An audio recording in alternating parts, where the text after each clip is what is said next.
মানুষটার কোনো দোষ ছিল না, তবুও হত্যার দায়ে দোষী সাব্যস্ত হয়ে কারাজীবন বরণ করে নিতে হয়েছিল তাকে।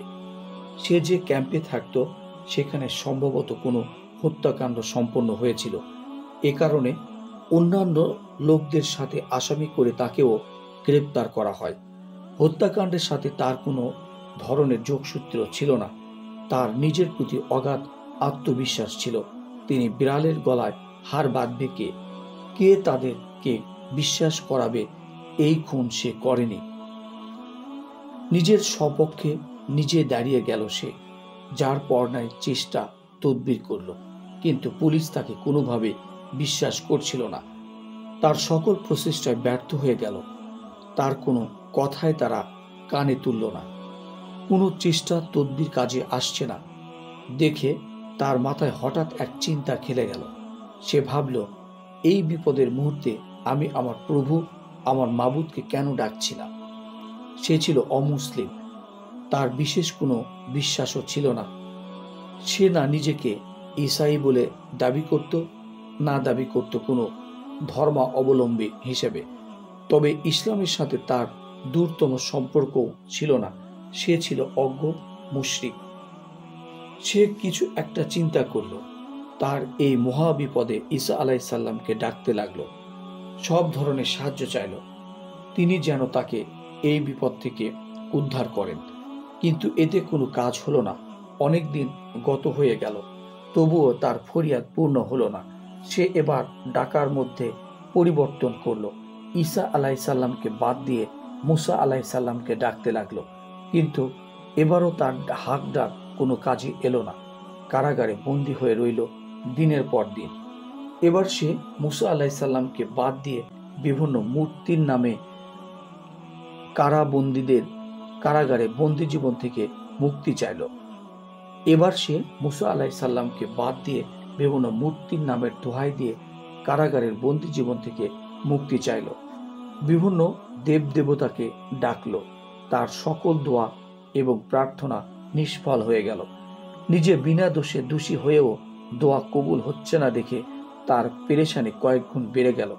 তার কাছে মনে হলো, এখনই বুঝো জেলখানার 4 দেয়াল তার মাথার উপর ভেঙে পড়বে। কতদিন বাইরের আলো দেখে না সে?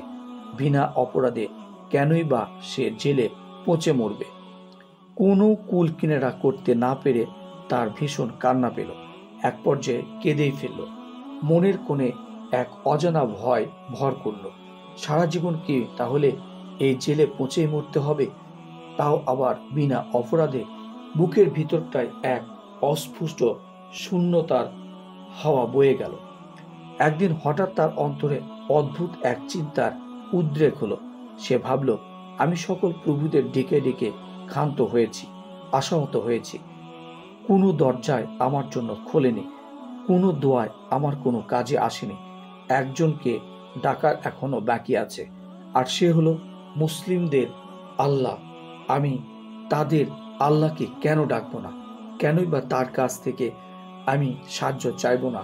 হয়তো তিনি আমার ফরিয়াদ শুনবেন, পারবেন আমাকে এই অন্ধকার কারাগার থেকে মুক্ত করতে। যেই ভাবনা সেই কাজ। সে আর দেরি করল না। 2 হাত দুটোকে আসমানের দিকে উত্তোলন করে বলতে লাগলো, হে মুসলমানদের রব, মুসলমানদের ইলাহ, আমি তো মুসলমান নই, কিন্তু সকল দরজায় আমি করাঘাত করে রিক্ত হয়ে ফিরে এসেছি। হে আল্লাহ, সকল দিক থেকে মুখ ফিরে আমি এখন আপনার দিকে মুখ ঘুরিয়েছি। আপনার কাছে আমি সাহায্য ভিক্ষা চাই। কেনই কেউ না জানুক, আপনি তো জানেন আমি এই হত্যার সাথে কোনোভাবে সম্পৃক্ত নই। আপনি আমার মুশকিল আসান করে দিন। এই অন্ধকার কারাগার থেকে আমাকে মুক্ত করে দিন। দোয়া করতে করতে চোখের পানি গড়িয়ে চোয়াল ভিজে গেল।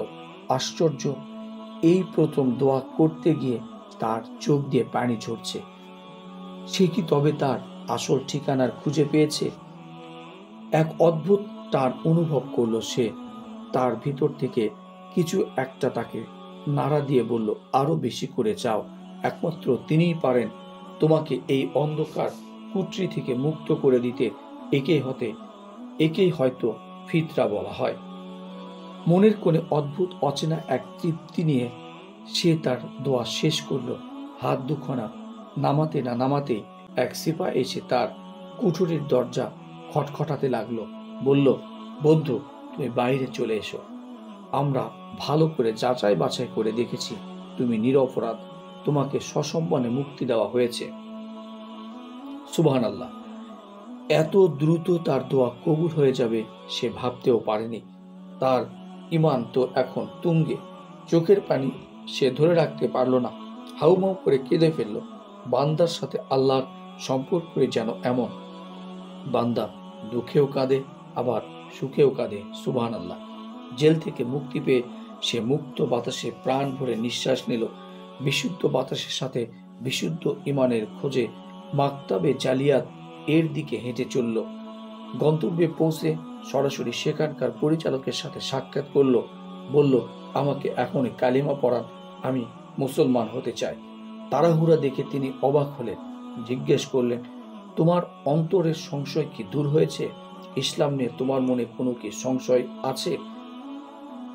কোনো প্রশ্ন বা খটকা থাকলে তার সমাধান করতে হবে আগে। সে তখন বলল, জনাব, আমি সব প্রশ্নের উত্তর পেয়ে গেছি।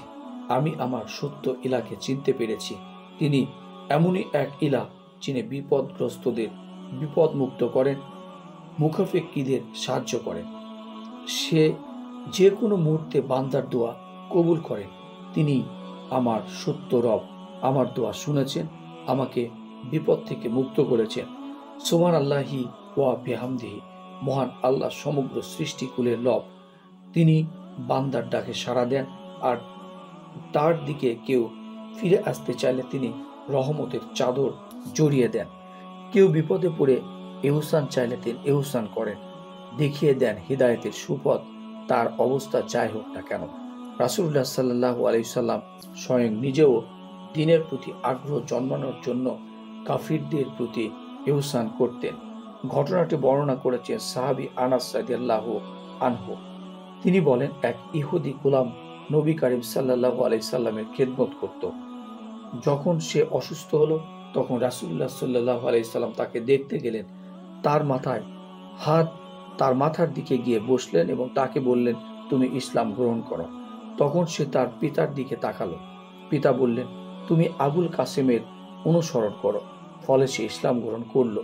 তখন নবী সাল্লাল্লাহু আলাইহি সাল্লাম এই বলে বের হলেন, আল্লাহর শুকরিয়া, যিনি তাকে জাহান্নাম থেকে মুক্তি দিয়েছেন। আসুন আমরা সকলেই সকাল বিকাল সেই মহান দাতার কাছে এই দোয়া করি, হে আমাদের রব, হে আমাদের পালনকর্তা, সরল পথ প্রদর্শনের পর তুমি আমাদের অন্তরকে সত্যা লঙ্ঘনে প্রবৃত্ত করো এবং তোমার নিকট থেকে আমাদিগকে অনুগ্রহ দান করো। তুমি সবকিছুই দাতা।